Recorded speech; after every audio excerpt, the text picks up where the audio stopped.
After making our mark on the landscape through Battlefield 3 single player, and after making a failed attempt on its multiplayer, just how did the game come to in the end?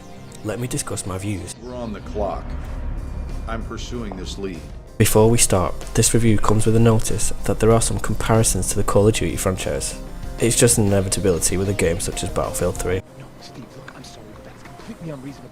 So let's begin with the story. You are sent out to discover the whereabouts of WMDs that you and your team stumble across during a mission in the Middle East.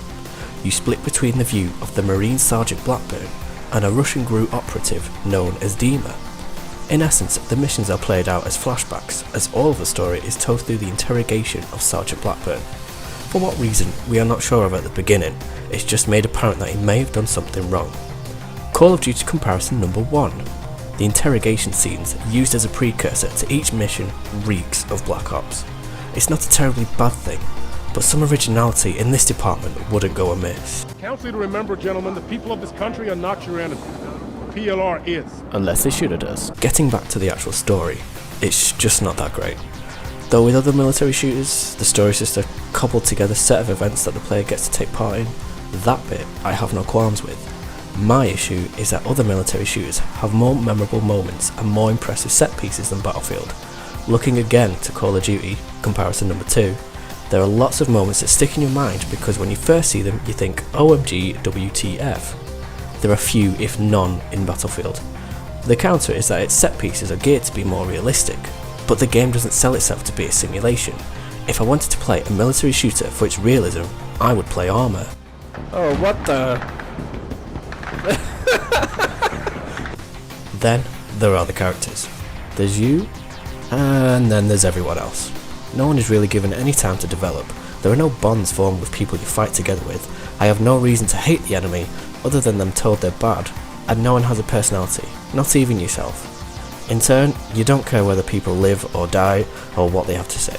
They become obstacles in playing and enjoying the game, and people just come across as proper jarheads. The enemy is too interchangeable too. You could stick any old nationality or even species and it wouldn't make a big difference. We at war with Russia now, is that what's happening? Call of Duty! But the story isn't what you play Battlefield for, it's the gameplay that you're most critical of. For the most part, it's perfect. Aiming feels as it should do, each gun offers pros and cons when using them, running and moving over terrain is smooth and offers some slick moves, and you can go prone again.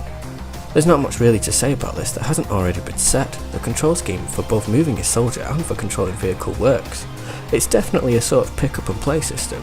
There's nothing too taxing nor too complicated to learn in order to enjoy the game to its full extent. Use your flares! No, it didn't work, no! With regards to weapons, you were stuck with just using 2 at a time. Though I believe that when I played it, I just stuck with what I was given at the beginning of a level, because that particular gun was the best for that situation. Unless there was a powerful sniper rifle to be had. The animations for reloading, an unnecessary but huge part of my personal experience, are good and realistic, and the shooting just works well. I have to point out as well that the sounds for both the weapons and the ambient noises are so well put together and really draw you into the action that I think they are the best I have heard in a long time. From hearing echoes of bullets being shot outside to ricochets to firing indoors, the team who worked on sound did an amazing job.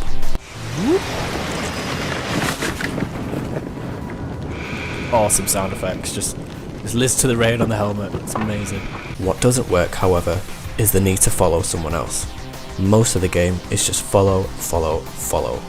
This really upsets the flow of the action. You can take down an entire building with a rocket launcher, which gets the adrenaline pumping, for you to just sit and wait while the NPCs do a back and forth before the next section of playable level is opened up. It's frustrating and slows the game down to an unnecessary trickle, and the excitement you felt moments before is just evaporated. In Call of Duty, comparison number 3, it's just action, action, action, with hardly any breathing space, but that works so much better in a video game because that's what you play the game for the rush. Come on, pull the trigger. BAM!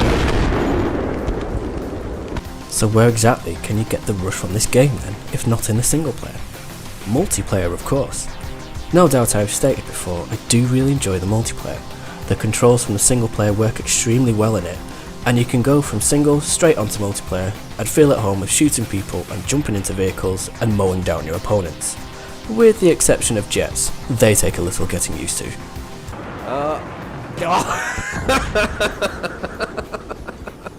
Oh my god. The multiplayer is split into different modes. Conquest sees you taking and holding onto specific areas of the map, while Rush has one team try to take over set objectives while the other team does their best to defend them. There are squad versions of these available, where teams are relatively smaller, and there are the usual team deathmatch game modes. In every match you select what class you wish to play, with the choice of Assault that deals with rifles and offers healing and revives, Engineer that deal damage to any and all enemy vehicles, Support that are the ones holding the big LMGs and offer ammo packs to allies, and then there are Recons, the snipers that use their scopes to get a good look at the field and spot enemies from afar. Butt cheek. Yeah! Right, just stay here. What's great about the multiplayer is that there are so many things happening around you at once, like little proxy battles. It makes you feel like you're in a battlefield rather than a closed map that funnels players towards each other, offering no sort of tactical planning, such as Call of Duty, comparison number 4. A sandbox style of map offers some great set pieces of your own to be made.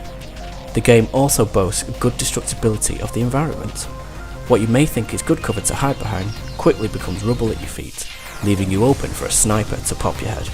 It also works to your advantage, as you can just blow a hole in the wall and jump through, rather than looking around for somewhere for you to legitimately enter. Style over substance, you know the name of the game. At the end of it all, what makes this game great is its multiplayer, with battles taking place across vast distances, the freedom of choice between what you want your role to be, and the accessibility of vehicles and weapon kits. It can make for some great moments. What brings this game down a couple of pegs is its single player. It is almost a complete polar opposite, with no choice and no freedom. It isn't what Battlefield is known for.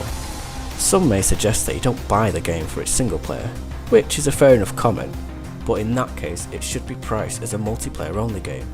It isn't, so you have to take into account the poor execution of the single player campaign.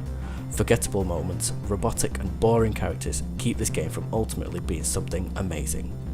I give Battlefield 3 an 8.5 out of 10.